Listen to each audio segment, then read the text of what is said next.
Sudarlun Bupati Aceh Jaya T. Irfan TB bersama Kepala Dinas Pertanian membajak sawah di kawasan Komplek Balai Pertanian Aceh Jaya, Desa Panggung, Kecamatan Setiabakti. Aksi membajak sawah tersebut dilakukan oleh orang nomor 1 di Pemkab Aceh Jaya usai melakukan penyerahan bantuan alat dan mesin pertanian kepada sejumlah kelompok tani. T. Irfan TB menunggangi mesin traktor yang kemudian dibawanya menuju persawahan yang hendak dibajak.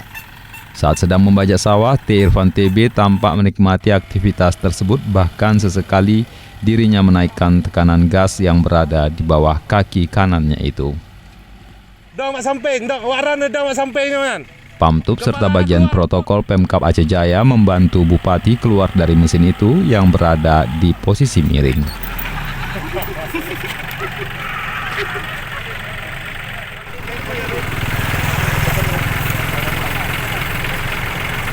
Dari Calang, Rizky, Serambion TV.